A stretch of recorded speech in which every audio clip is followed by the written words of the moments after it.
কিছুক্ষণ আগে এই হযরত শাহজালাল আন্তর্জাতিক বিমানবন্দরে হাদির যে মরদেহ সেটি এসে পৌঁছেছে।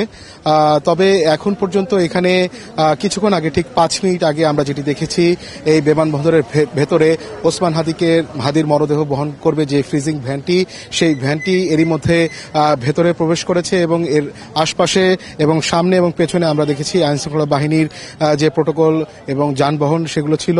আর তবে এখন পর্যন্ত আপনি এখন দেখতে পাচ্ছেন যে হযরত শাহজালাল আন্তর্জাতিক বিমানবন্দরের যে 8 নম্বর যে গেট রয়েছে সেই গেটের সামনের দৃশ্য এখন দেখতে পাচ্ছেন। এখানে অসংখ্য আইনশৃঙ্খলা বাহিনীর সদস্য এখানে উপস্থিত রয়েছেন। সেনাবাহিনীর সদস্যরা আজ আমরা দেখেছি দুপুরের পর থেকে এই পুরো বিমানবন্দরের এই 8 নম্বর গেট জুড়ে তারা নিরাপত্তা জোরদার করেছেন। একই সাথে এখানে বিমান বাহিনীর সদস্যরা এখানে উপস্থিত রয়েছেন। এছাড়া র্যাব, পুলিশ, আনসার সহ অন্যান্য আইনশৃঙ্খলা বাহিনীর সদস্যরাও এখানে সতর্ক অবস্থানে রয়েছেন।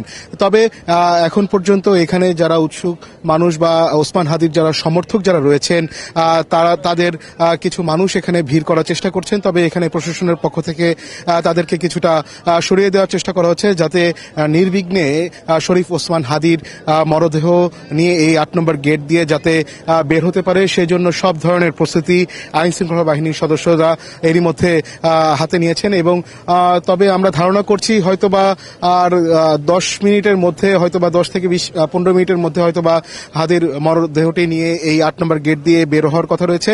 তবে এখনো আমরা নিশ্চিত হতে পারিনি। এই মরদেহটি নিয়ে আমরা যতটুকু জানতে পেরেছি যে ঢাকা বিশ্ববিদ্যালয়ের কেন্দ্রীয় মসজিদের ওখানে নেওয়ার কথা। তবে কোন রুট দিয়ে নিয়ে যাওয়া হবে সেই বিষয়ে এখনো বিস্তারিত কোনো তথ্য আনুষ্ঠানিকভাবে আমাদেরকে জানানো হয়নি। তবে এই বিমানবন্দর এলাকা জুড়ে কঠোর নিরাপত্তা ব্যবস্থা এরই মধ্যে জোরদার রয়েছে। বিজিবি সদস্যরাও এখানে কাজ করছেন যাতে কোনো ধরনের অনাকাঙ্ক্ষিত পরিস্থিতি সৃষ্টি না হয় সেজন্য সব ধরনের নিরাপত্তা ব্যবস্থা এরই মধ্যে জোরদার করা হয়েছে। তবে গোয়েন্দা তথ্যের ভিত্তিতেও এখানে অনেক আইনশৃঙ্খলা বাহিনীর সদস্য যারা রয়েছেন সাদা পোশাকে এখানে মজুত রয়েছেন। তবে গণমাধ্যম কর্মীরা যারা রয়েছেন বিভিন্ন অনলাইন পত্রিকা টেলিভিশনে যারা কাজ করছেন তারা এখানে সামনে গেটের সামনেই রয়েছেন। তবে স্বাচ্ছন্দ্যে যাতে নিরাপদে ওসমান হাদির মরদেহ যাতে এই 8 নম্বর গেট দিয়ে বের করা সম্ভব হয় সেজন্য এরই মধ্যে সব ধরনের প্রস্তুতি নেওয়া হয়েছে। তবে এখন পর্যন্ত ভেতর থেকে বা অফিসিয়ালি আমাদের কাছে এখনো পর্যন্ত কোনো নির্দেশনা জানানো হয়নি। তবে এখানে আমরা দেখেছি যে প্রশাসনের উচ্চ পর্যায়ের কর্মকর্তারা প্রবেশ করছেন ভেতরে আমরা দেখেছি।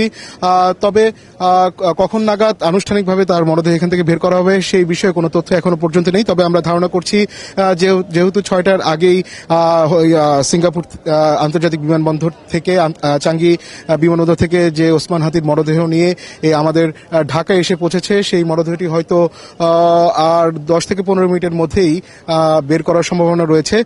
তবে এই মরদেহটি নিয়ে এখানে যে বিমানবন্দর থেকে বের হওয়ার পরে এখানে এক্সপ্রেসওয়ে দিয়ে যাবে না নিচে দিয়ে যাবে সেই বিষয়ে এখন পর্যন্ত কোনো তথ্য নেই। তবে ট্রাফিক বিভাগের সাথে কথা হয়েছে, তারা বলেছেন যে প্রশাসনের উচ্চ পর্যায় থেকে যে ধরনের নির্দেশনা দেওয়া হবে সেই বিষয় অনুযায়ী তারা ব্যবস্থা নেবেন যাতে কোনো ধরনের বাধা বিপত্তি না পড়ে এই মরদেহটি নিয়ে যাওয়ার ক্ষেত্রে। তবে এখন পর্যন্ত আমরা যেটি জানতে পেরেছি যেহেতু শাহবাগে যারা আন্দোলন করছেন এই হাদির যে মৃত্যুর বিষয়ে তারা বিচার দাবি করছেন সেখানে অসংখ্য মানুষের জমায়েত রয়েছে। সবকিছু বিবেচনা করে প্রশাসন সিদ্ধান্ত নেবেন যে আসলে কোন রুট দিয়ে ওসমান হাদির মরদেহ নিয়ে যাওয়া হবে। তবে এখন পর্যন্ত এখানে আপনারা দেখতে পাচ্ছেন যে 8 নম্বর গেট এলাকা জুড়ে গেটে এখনো